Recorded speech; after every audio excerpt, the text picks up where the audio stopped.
Hello, welcome back, or if it's your first time, welcome. My name's Rhiannon Frank. I'm a former college gymnastics judge, and I'm here to talk to you about vault basics. So this is for people that are new to college gymnastics and interested in learning more about what they're watching.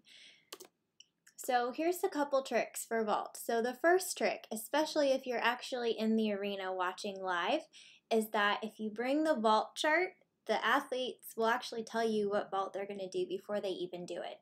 If you look at the end of the runway, there'll usually be a sign with a number on it, like 1.07 or 4.13 or 4.14.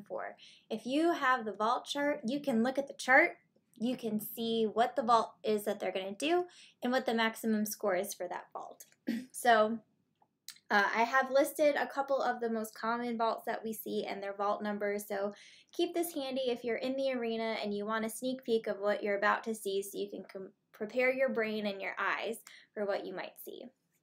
If you're not lucky enough to be able to see what they're going to flash, you have to figure it out as you watch it. So when I'm looking at vaults, the three things that I look for to determine what kind of vault it is how they enter the board, how they enter the table or the vault, and which way they land. So the three major ways you see on the board entry, most of them do a forward jump or a hurdle onto the board. You also see a round off is very common entry. And a couple gymnasts I've seen do a front handspring, but that's very rare, especially in NCAA. You next want to look at the way that they enter the table. Are they facing forward with their stomach towards the table, or is their back towards the table? And then the question is that different from how they entered the board? So is there some sort of turn between the table? So that will determine what kind of vault they're doing. And then the last thing you want to look at is which way did they land, to determine whether or not they turned in the air and how much they might have turned in the air. The other thing that's important about vault is learning how to count twists. So if they land the same direction that they started, it's going to be no twist, a full twist, or a double twist. If they are landing in the opposite direction, then it's either going to be a half or a 1.5 that we see in college. You might see a 2.5 in elite gymnastics, but nobody, to my knowledge, has done a 2.5 in NCAA. The next thing you want to look at is how long and how fast are they twisting. So if they are doing a full versus a double full, the double full is much quicker turning, and they're twisting for a longer part of the flip. And the other thing you can do is you can try to count how many times you see their back. So if you see their back multiple times, you know it's more than a full turn.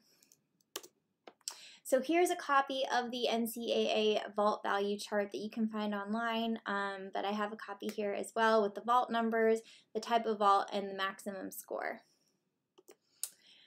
Here is a side-by-side comparison of an easy one. So this is Haley Bryant doing a front handspring front pike half. So as you can see, she enters the board facing forward. She does not do any turns between the board and the vault, so she also enters the vault forward.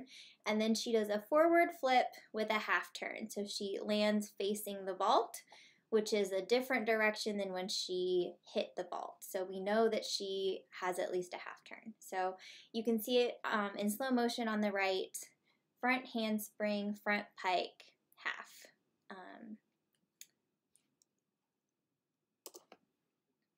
Here we have a souk full, so also a forward entry where she jumps onto the board, but then she does a half turn between the board and the horse, so she actually, or the table, so she actually ends up hitting the table backwards with her, doing a half turn.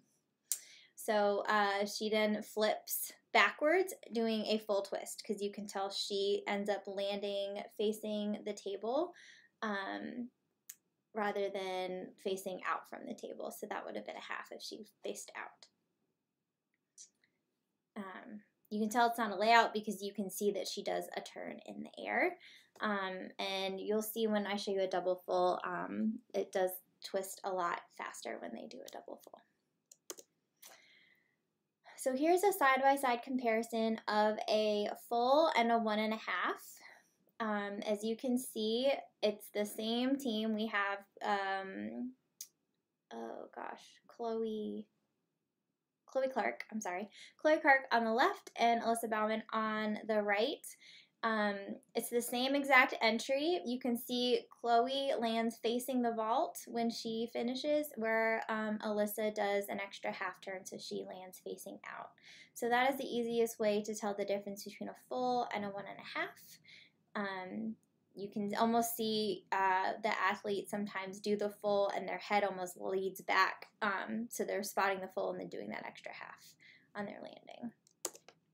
Here's the difference between a full and a double full. So we have, again, Chloe Clark on the left doing her full, and we have Jade Carey on the right doing a double full.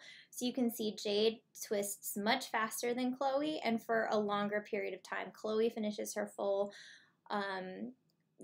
pretty early, and she has a long time to spot her landing, and it almost looks like a layout in the second half of her vault, whereas Jade is twisting.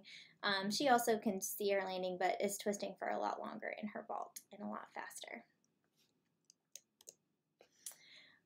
Sometimes athletes will do a round-off entry, so start facing the board backwards, do a half-on, so now they're facing forward, and then in this example, she does a front flip with a half twist. So similar to Haley Bryant's vault, at least the second half of it, where she's doing a front flip with a half twist at the end, but the entry is completely different. So this is a Yurchenko half-on tuck half. The other major difference is Haley Bryant does it in a pike position and Sunisa does it in a tuck position. But if you break down each of those phases, you can see that half turn onto the table and then the half turn in the air and then landing towards the vault. Finally, in the Yurchenko family, we can also do a full twist on. So these usually, they are a little bit slower between the board and the table because the gymnast has to do a full turn before her hands hit. So they have to have a little bit different technique. And as a result, sometimes they can't get quite as much of a block. So these don't usually fly quite as high as those without the full. So that's one way to kind of tell as far as the rhythm of the vault is a little bit different. But you can see she starts backwards. She does a turn, but she still ends up coming on mostly backwards. She's not quite full around, but it's close enough. But then she does a back flip. So this is a Yurchenko full on back pike. So I hope that these examples were helpful. If you have any more requests for other types of gymnastics basics videos, please let me know and I'm happy to make some for you.